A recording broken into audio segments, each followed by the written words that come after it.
Alright guys, I'm here back with a new video, and in this video, around the 25th anniversary of the challenge, I'll be talking about its first ever season, and that being Road Rules All-Stars, which I've said in previous videos, and I still stand by this, that I don't think this should be considered the first challenge season. I mean, one, it doesn't even have challenge in its name, and even beyond that, it is such a radically different show than even the following season. Largely because of just fundamentally what this season is. It is a season of Road Rules where the cast comprises of real-world alumni, which to me qualifies it as a spin-off of Road Rules, and just that. Again, it doesn't feel like it's part of the show that we now know as the challenge, or it doesn't contain many of the staples that make the challenge what it is today. While it does feature a cast full of reality TV alumni, they all come from the real world. Where beyond this season, the challenge is more so focused around bringing together alumni from a variety of shows, feeling like a crossover event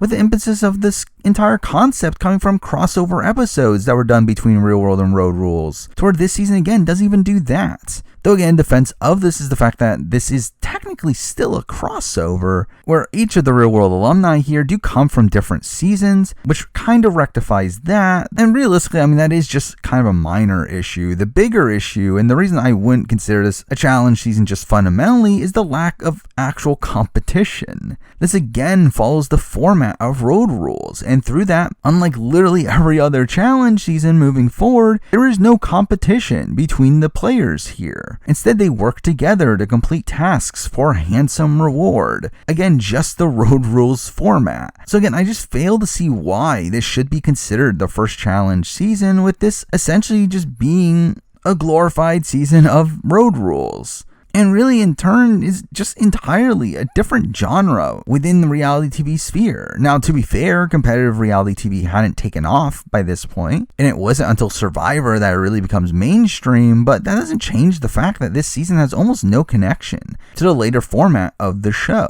But despite me saying that, doesn't mean that this season is bad. I mean, for what it is, I mean, having watched the season twice now, within a relatively short time frame, I actually still enjoyed my experience rewatching it here, but at the end of the day, it's simply just not the challenge. But with those more general thoughts out of the way, I'll still be running through the season from beginning to end, talking about my opinions along the way. So with that, let's start talking about the premiere, where despite me having never watched the original Real World seasons, I actually really like the way that this season starts, with us getting introduced to the cast one by one in the order of their original Real World seasons, with the 5 members of this cast all coming from different Real World seasons. Now, this is done through a pretty artificial segment of the cast just so happening to enter the train in that specific order, but this ends up feeling like a nice catch-up with each of these players here. Where something I do think this season does well is acting as a continuation to these players' real-world stories. Though really not enough, in my opinion, where I would have preferred if we went a bit deeper into talking about what these people were doing post-show and what they plan on doing beyond this. But instead we have the focus on the tasks themselves, which just aren't as interesting to me. But first we meet Eric, who straight up didn't seem to want to be there, or he really gives off this energy of thinking he's better than the rest of the cast, and is clearly there for the paycheck and the notoriety,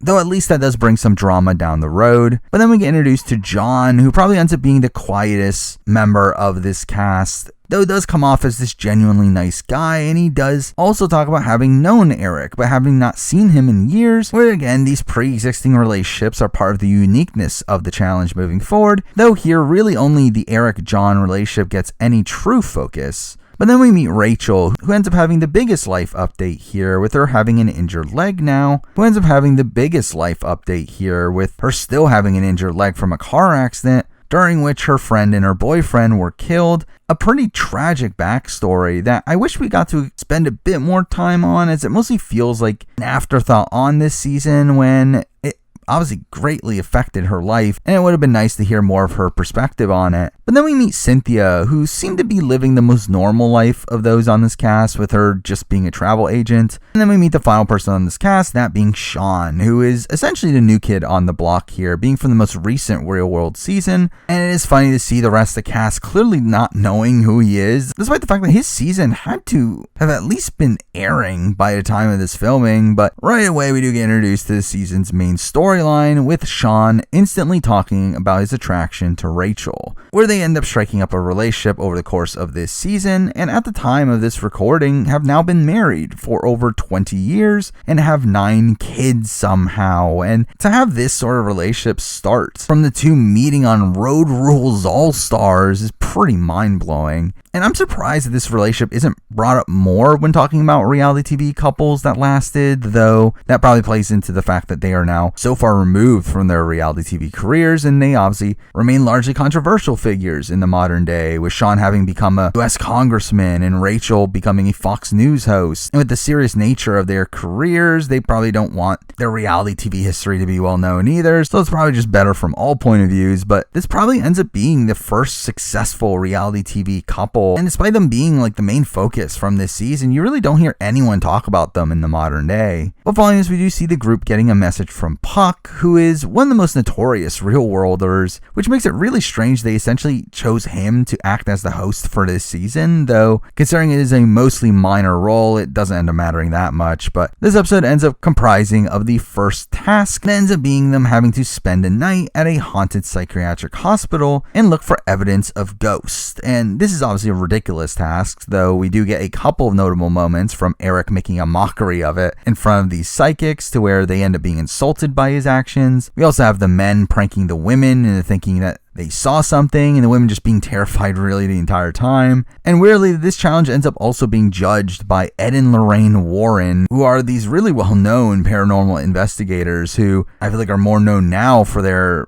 connection to the Conjuring series, but Ed in particular ended up being a pretty humorous figure here to watch, considering he was just clearly annoyed with this cast for them not taking this task seriously. This still ends up being a mission complete for some reason, but strangely, the next place that they are told to go to is Eric's family home, which is random. And feeling like production just ran out of money and just thought of this as a place to say to really cut corners, and again, it's just bizarre. But the episode ends with the reveal that they are now going to fly out to New Zealand, which also is pretty random and probably is where the budget for that went to. But then we get to episode 2, which has them arriving in Wellington, New Zealand, where right away we do get more of the Sean and Rachel relationship, with them going to a peep show together, which is really weird, especially with both of them having these extremely conservative backgrounds. But this episode has the group working on a farm, which is mostly boring, but we do get some humor from them being a full hour late, and we get Cynthia constantly complaining about not liking doing things that make her sweat,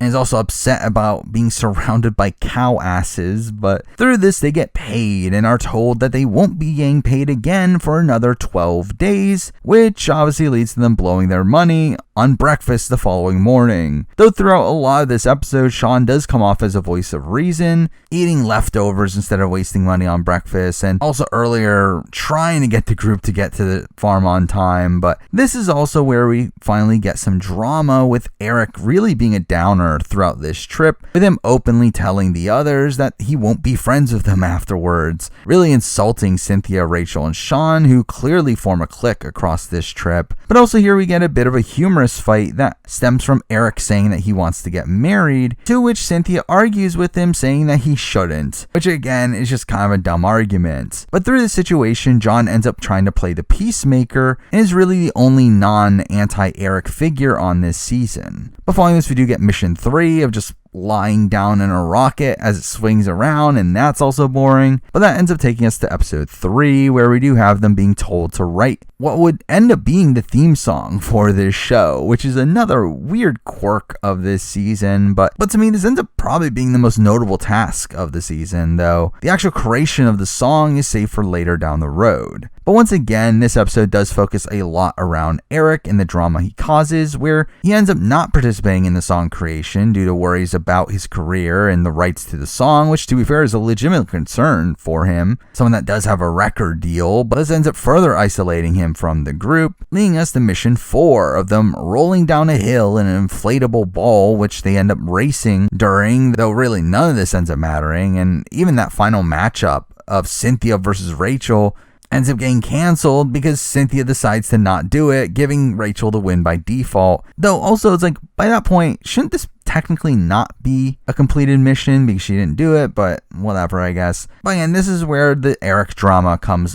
up once again, where everyone wants to leave, but Eric just wants to continuously roll down the hill, leading to him telling everyone to leave him behind, and he tells them he's tired of their shit. To where Cynthia talks about throwing his stuff out of the RV, leading to Eric taking his own stuff out of the RV and proceeds to fight with the entire cast, to where he seems to want to quit the show here. And really, this entire segment is probably the most notable individual moment from this entire season, though it does conclude with them letting him go down the hill one more time, which ends up pacifying him here. Though strangely, this is followed up with Cynthia and Rachel fighting over how Cynthia had previously hooked up with Eric and talking about how this pumped up his ego, which was just a really strange and really dumb fight. But the episode ends with a strange segment of them arriving in Auckland, and Eric wants to make it up to everybody by organizing a horseback riding trip, which, okay, I guess. Well, this leads to episode 4, which starts with mission 5 of them rappelling down a building, which, I mean, to be fair, this is more in line with what you would see in the modern day challenge, but still boring. But then we have them flying back to LA, the final location for this season, and here they end up staying at Beth's house, who was a cast member of Real World Las Vegas and later becomes a massive star on the challenge, being the biggest villainous figure in the early days of the show, though it is funny that this is her first technical appearance on it. Again, feeling like production's just cutting corners here, with them staying the night at Beth's house being the most budget-friendly place to stay the night. But Beth even here makes a mark here, instantly flirting with Sean, showing her troublemaking nature right away. But following this episode does end up containing 2 more tasks. The first of which being them working at a hot dog stand and having to wear these ridiculous outfits, which again was boring. And also we do get a cook-off with the men and women having to make each other meals, and guess what's inside them, where the women end up making a normal meal while the men end up having to make a meal using insects. And Rachel instantly says the food is fabulous, only to then find out what's actually in it.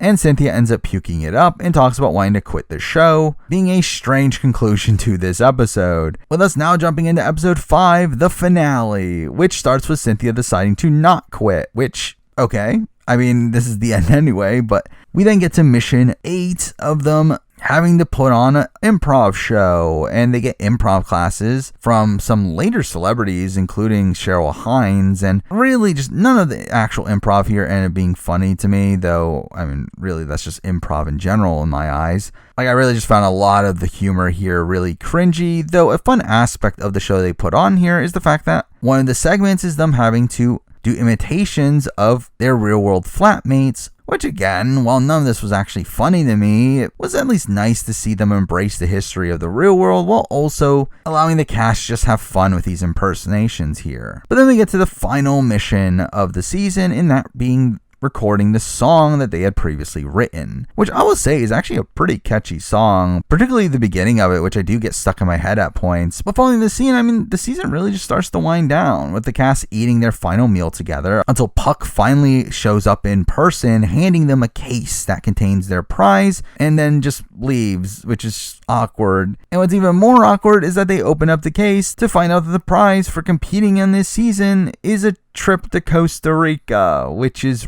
really lame. I mean, as a part of the show, they had already gotten a trip to New Zealand, which probably costs more money than this actual trip to Costa Rica that they're winning. Now, I assume that they were also paid an initial stipend just for doing the season, but again, what a terrible prize this is. Even worse than the future lowball prizes from the challenge in its infancy. But something I do find really strange about all of this is the fact that due to all of them competing on the season and getting the prize at the end, when looking at statistics, all 5 of these cast members are looked at as challenge winners, which is just really dumb to me, considering, again, there was no challenge here. This is all essentially a participation trophy. So I think lumping in this cast with the likes of even the winners of the next couple seasons is just really ridiculous, considering they really had to do nothing outside of just not quitting. And even then, we had people want to quit multiple times on this season. But either way, the season does end with Sean and Rachel making their relationship official and having their first on-screen kiss. Well, then in the final scene, we have the theme song that they had made playing in the background, being a nice way to conclude this season. Though as a whole, I do feel like this was still largely rushed, and outside of the Sean and Rachel relationship, I really felt like the season didn't have any proper storylines within it, just feeling like a random group doing random tasks for a measly prize without any true purpose to it. But with that, that's the entire season of Road Rules All-Stars, this first ever challenge season, I guess. Again, for what it is, it's fine, and that is largely because this season is such a small commitment. It is a season comprising of 5 30-minute episodes, essentially making it so, taking out the commercials, it's less than 2 hours. And through that, while there may be points that I didn't really care about what was going on, it never got to the point where I dreaded the experience watching it. It's a largely passable season of reality television, but one that doesn't really contain much of note outside the fact that this is dubbed as the first ever challenge season, when again it has almost no connection to the other challenge seasons. But it's still a nice time capsule of where reality TV was in the late 90s, and also the starting point of this initial crossover concept that later gets transitioned to the show that we know today. Though at the end of the day, a tough season to really compare to any other challenge season, considering just how radically different it is. But there we go. Those are my thoughts on Road Rules All-Stars 25 years after its initial release. Now, I don't fully know if I'm going to continue on with this retrospective series on the challenge, where I really don't know if it's worth doing the next batch of seasons that I don't really have much connection to, though I did feel like this initial season was definitely worth doing. But I still intend on covering modern seasons of the challenge moving forward, and hopefully eventually get around to doing more random challenge videos, or I still want to do a lot of top 10s and casting videos. But obviously finding the right time for those is a bit tough, but either way, stay tuned for more videos like this down the road. But for now, that's the video. Thank you for watching.